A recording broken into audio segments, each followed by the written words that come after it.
नमस्कार। Economics Awadh classes YouTube channel पे आपका स्वागत है। डेली एमसीक्यू क्लास के अंतर्गत आज की क्लास में हम लोग लगभग 20 बहुविकल्पी प्रश्नों का हल करेंगे। यह प्रश्न आगामी शिक्षक भर्ती परीक्षा TGT, PGT, NET, JRF, KVS, NVS, GIC, LT, RPSC first grade एवं सेकेंड ग्रेड एग्ज़ाम तथा बीपीएससी 3.0 एग्ज़ाम के लिए महत्वपूर्ण है। तो आज की क्लास स्टार्ट करते हैं और देखते हैं आज की क्लास में क्या क्या क्वेश्चन है। एक नंबर क्वेश्चन क्या कह रहा है, नेल्सन ने किस सिद्धांत का प्रतिपादन किया? ऑप्शन ए प्रबल प्रयास सिद्धांत, बी निम्न संतुलन पास सिद्धांत, सी आवश्यक न्यूनतम प्रयास का सिद्धांत और डी जीवन निर्वाह सिद्धांत। तो प्रोफेसर नेल्सन ने निम्न संतुलन पास सिद्धांत का प्रतिपादन किया। निम्न संतुलन पास सिद्धांत ऑप्शन बी में दिया गया है, इसलिए एक का सही आंसर बी है। अगला 2 नंबर क्वेश्चन, प्रति व्यक्ति आय के स्तर तथा जनसंख्या वृद्धि की दर में ऊंचा सा संबंध है, यह विचार संबंधित है। तो प्रति व्यक्ति आय के स्तर तथा जनसंख्या वृद्धि की दर के बीच ऊंचा सा संबंध है, यह नेल्सन ने अपने सिद्धांत में बताया था।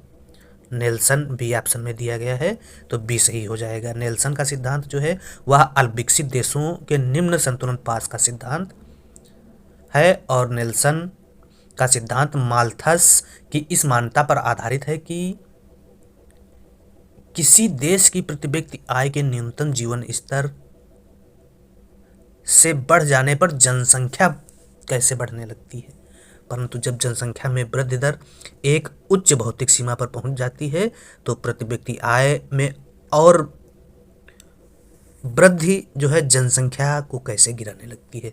तो नेल्सन का सिद्धांत जो है प्रति व्यक्ति आय के स्तर एवं जनसंख्या वृद्धि दर में ऊंचा सा संबंध बताने का प्रयास करती है। तो नेल्सन जनसंख्या से प्रत्यक्ष रूप से संबंध रखते हैं, जनसंख्या के सिद्धांत से संबंध रखते हैं। माल्थस के जनसंख्या के सिद्धांत का संबंध जो है नेल्सन के सिद्धांत से है। नेल्सन का सिद्धांत जो है इस नाम से जाना जाता है, निम्न संतुलन पास सिद्धांत के नाम से जाना जाता है। अगला है 3 नंबर क्वेश्चन, प्रबल प्रयास का आर्थिक विकास का सिद्धांत किससे संबंधित है? Singer, Baldwin, Rodan, Nurkse. तो प्रबल प्रयास सिद्धांत, प्रबल प्रयास का आर्थिक विकास सिद्धांत जो है वह रोडान से संबंधित है। रोडान सी ऑप्शन में है, इसलिए 3 का सही आंसर सी है। अगला 4 नंबर क्वेश्चन, किस अर्थशास्त्री का संबंध बड़े धक्के के विचार से है? तो बड़े धक्के के विचार का सर्वप्रथम प्रयास जो है प्रोफेसर लुईस द्वारा किया गया था। बड़े धक्के का प्रयास लुईस द्वारा किया गया था। ये सब इम्पॉर्टेंट है क्वेश्चन। जैसे नेल्सन का निम्न संतुलन पास हो गया, प्रबल प्रयास सिद्धांत रोडान का हो गया और बड़े धक्के का सिद्धांत प्रोफेसर लुईस का हो गया। तो यह सिद्धांत इम्पॉर्टेंट है। अगला क्वेश्चन है, विकपुस सिद्धांत की अल्प विकसित देशों के संबंध में मान्यता है। क्या मान्यता है? ऑप्शन ए पूंजी उत्पादन अनुपात स्थिर, पूंजी उत्पादन अनुपात अधिक है ऑप्शन ए में। ऑप्शन बी पूंजी उत्पाद अनुपात स्थिर है, सी पूंजी उत्पाद अनुपात कम है, डी उपरोक्त में से कोई नहीं। तो विकपुस सिद्धांत की अल्प विकसित देशों के संबंध में मान्यता यह है कि पूंजी उत्पाद अनुपात स्थिर माना गया है। तो 5 का सही आंसर बी है। अगला 6 नंबर क्वेश्चन, केंद्रीय बजट 2023-24 में कृषि एवं किसान कल्याण मंत्रालय हेतु आवंटित की गई धनराशि। तो 23-24 के बजट में कृषि एवं किसान कल्याण मंत्रालय द्वारा आवंटित की गई जो धनराशि थी वह 1.25 लाख करोड़ रुपए थी। बी ऑप्शन सही है। इसके अलावा अन्य योजनाओं में अगर धन के आवंटन की बात की जाए तो मनरेगा में 60,000 करोड़ रुपए आवंटित किए गए थे। राष्ट्रीय स्वास्थ्य मिशन योजना के तहत 36,785 करोड़ रुपए आवंटित किए गए थे। जल जीवन मिशन के लिए 70,000 करोड़ रुपए आवंटित किए गए थे। यह भी ध्यान रखने योग्य बातें हैं। प्रधानमंत्री सड़क योजना के अंतर्गत 19,000 करोड़ रुपए आवंटित किए गए थे।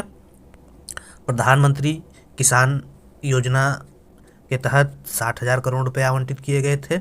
इसके अलावा मंत्रालयों में अगर देखा जाए तो किस मंत्रालय को कितना धन आवंटित किया गया था, तो रक्षा मंत्रालय को 5.94 लाख करोड़ रुपए आवंटित किए गए, और सड़क परिवहन राजमार्ग मंत्रालय को 270 लाख करोड़ रुपए आवंटित किए गए, रेल मंत्रालय को 2.41 लाख करोड़ रुपए, और किसान एवं कृषि कल्याण मंत्रालय को 1.25 लाख करोड़ रुपए 2023-24 के बजट में आवंटित किए गए थे। तो 6 का सही आंसर बी है। अगला क्वेश्चन है 7 नंबर क्वेश्चन क्या कह रहा है? अवैध धन रोकथाम अधिनियम को किस वर्ष में अधिनियमित किया गया? Prevention of money laundering act कब अधिनियमित किया गया था? 2001, 2002, 2003, 2004। तो अवैध धन रोकथाम अधिनियम जो है वह 2002 में अधिनियमित किया गया था। 2002 बी ऑप्शन में दिया गया है। 7 का सही आंसर बी है। अगला 8 नंबर क्वेश्चन, कारक कीमत समकरण प्रमेय किसने प्रस्तुत किया था? कारक कीमत समकरण प्रमेय किसने प्रस्तुत किया? ऑप्शन ए रिकार्डो ने, बी जेएस मिल ने, सी पॉल सैमुअल्सन ने, डी एडम स्मिथ ने। तो कारक कीमत समकरण प्रमेय जो है पॉल सैमुअल्सन द्वारा प्रस्तुत की गई। 8 का सही आंसर सी है। अगला 9 नंबर क्वेश्चन, दिए गए आय गुणांक में m बराबर 1/1 माइनस MPC बचत की सीमांत प्रवृत्ति कम होने पर, तो बचत की सीमांत प्रवृत्ति जब कम होती है तो अगर 1/1 माइनस MPC होता है तो क्या होता है? गुणक प्रभाव उच्चतर होगा। गुणक प्रभाव उच्चतर होगा। MPC और गुणक के बीच में कैसा हो जाएगा? विपरीत संबंध हो जाएगा। जैसे 1 के बराबर 1/1 माइनस MPC, तो अगर गुणक कम हो जाएगा तो MPC ज़्यादा होगा, गुणक अगर ज़्यादा होगा तो MPC कम होगा। तो क्या कह रहा है कि सीमांत प्रवृत्ति अगर कम है, मतलब MPC अगर कम है तो गुणक क्या हो जाएगा? ज़्यादा हो जाएगा। गुणक और इसमें विपरीत संबंध होता है। और अगर के बराबर होता 1/MPS तो इसमें क्या हो जाएगा? इसमें गुणक और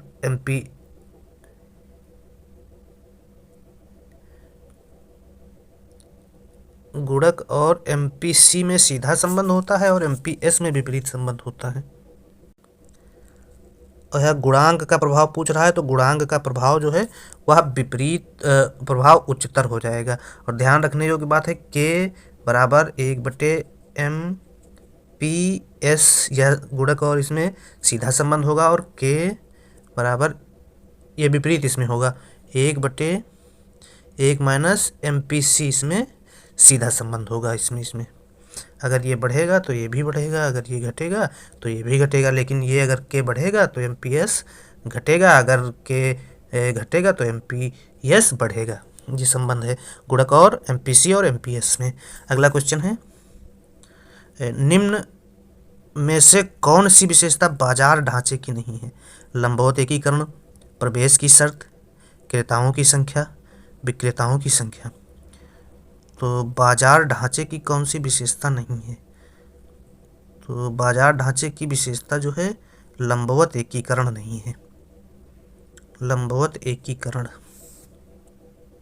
ये सही हो जाएगा 10 का। अगला,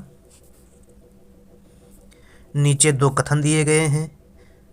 कथन फर्स्ट, श्रम का विभाजन स्मिथ के आर्थिक वृद्धि सिद्धांत का आरंभिक बिंदु है। कथन सेकंड, यह श्रम का विभाजन है जिससे श्रम की उत्पादनकारी अधिकार में अधिकतर सुधार हो जाता है। यह श्रम का विभाजन है जिससे श्रम के उत्पादनकारी अधिकार में अधिकतर सुधार हो जाता है। कथन फर्स्ट और सेकंड दोनों असत्य हैं। कथन फर्स्ट सत्य लेकिन सेकंड असत्य है। कथन सेकंड असत्य, सेकंड सत्य लेकिन कथन फर्स्ट असत्य है, तो दोनों कथन सत्य हैं। डी सही है। अगला 12 नंबर क्वेश्चन, निम्नलिखित किस वर्ग के IMF ने, किस वर्ष में IMF ने दीर्घकालीन विशेषता प्रकृति वाली भुगतान संतुलन कठिनाइयों में संरचनात्मक सुधारों का समाधान करने हेतु सदस्यों की सहायता के लिए विस्तारित कोष सुविधा EFF की स्थापना की।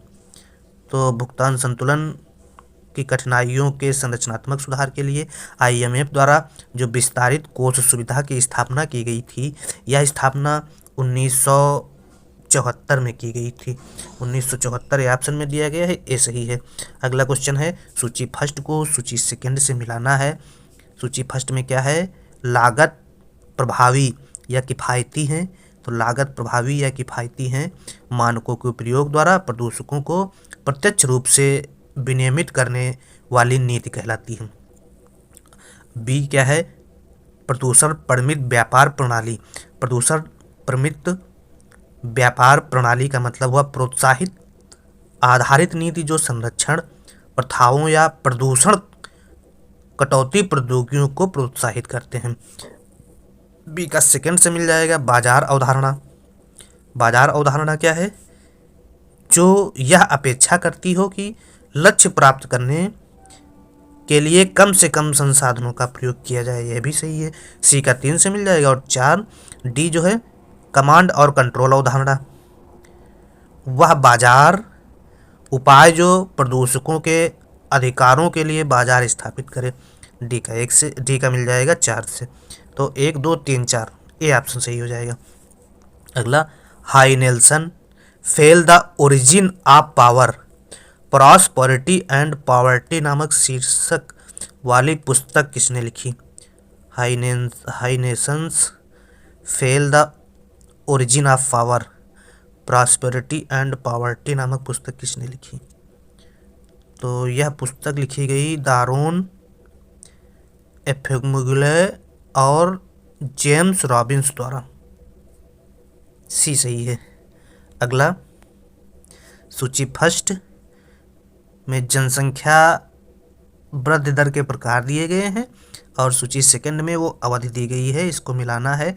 तीव्र उच्च वृद्धि, स्थिर जनसंख्या वृद्धि, उच्च वृद्धि, धीमी गति के साथ निश्चित संकेतकों के साथ वृद्धि और सतत वृद्धि। तो स्थिर जनसंख्या जो है वह 1891 से 1921 के बीच कही जा सकती है।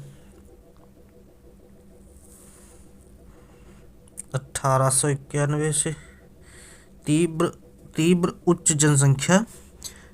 उच्च जनसंख्या जो है वह 1951 से 1981 के बीच रही। फिर स्थिर जनसंख्या 1891 से 1921 के बीच रही। बी का मिल जाएगा 3 से। और उच्च वृद्धि धीमी गति के साथ निश्चित संकेतकों के साथ जो जनसंख्या वृद्धि है वह 1981 से और 2011 के बीच रही। और सतत वृद्धि, जनसंख्या की सतत वृद्धि जो है वह रही 1921 से 1951 के बीच। 1921 से। तो 4 डी जो है वह मिल जाएगा 2 से। डी 2 से किस ऑप्शन में मिल रहा है। डी का 2 से मिलान सिर्फ और सिर्फ बी में हो रहा है। बी ए का मिलान होगा बी से, नहीं, ए का मिलान है 3 से। बी का मिलान हो जाएगा 4 से। सी उच्च वृद्धि धीमी गति के साथ निश्चित जनसंख्या वृद्धि जो है वह 1981 से 2001 के बीच थी। अगला क्वेश्चन है, G20 के 18वें सम्मेलन का आदर्श वाक्य क्या था। तो G20 के 18वें सम्मेलन का आदर्श वाक्य जो था वह था एक पृथ्वी एक परिवार और एक भविष्य। एक पृथ्वी एक परिवार एक भविष्य, ए ऑप्शन सही है 16 का। अगला 17, मानव विकास सूचकांक में कौन सा एक आयाम नहीं है। तो मानव विकास सूचकांक आयाम जो है UNDP द्वारा, UNDP United Nation Development Programme, संयुक्त राष्ट्र विकास कार्यक्रम द्वारा 1990 में सर्वप्रथम प्रारंभ किया गया था। मानव विकास के जो सूचकांक हैं इसको प्रकाशित करने वाले अर्थशास्त्रियों में प्रोफेसर महबूब उल हक एवं अमृत कुमार सेन प्रमुख अर्थशास्त्री हैं। इसके अलावा सिंगर एवं हंस ने भी अपना प्रमुख योगदान दिया था। मानव विकास सूचकांक जो है मुख्य रूप से 3 आयामों पर आधारित है। ये आयाम हैं शिक्षा, स्वास्थ्य और प्रति व्यक्ति आय। तो इसमें पूछा गया है कौन एक नहीं है। लंबा एवं स्वस्थ जीवन जीने की इच्छा, मतलब स्वास्थ्य हो गया है, ठीक है। दूसरा है ज्ञानार्जन, शिक्षा हो गया, यह भी है। तीसरा शानदार जीवन प्राप्त करने की क्षमता, मतलब प्रति व्यक्ति आय या कह सकते हैं आय, यह भी है। तो स्वच्छ पर्यावरण के प्रति स्वच्छ पर्यावरण की प्राप्ति या पहुँच हेतु योगदान, यह नहीं है, डी नहीं हो जाएगा क्योंकि नहीं पूछा गया है। अगला 18 नंबर क्वेश्चन, प्रति दर्श पंजीकरण प्रणाली के अनुसार निम्न में से कौन सा राज्य 2018-20 के दौरान आजीवन जोखिम स्तर सबसे ऊंचा है। तो किस राज्य में आजीवन जोखिम स्तर जो है सबसे ऊंचा है, तो उत्तर प्रदेश में आजीवन जोखिम जो है सबसे ऊंचा है। तो इस प्रकार से आज की इस क्लास में हम लोगों ने 18 बहुविकल्पीय प्रश्नों को सॉल्व किया जो आगामी शिक्षक भर्ती परीक्षा के लिए महत्वपूर्ण है।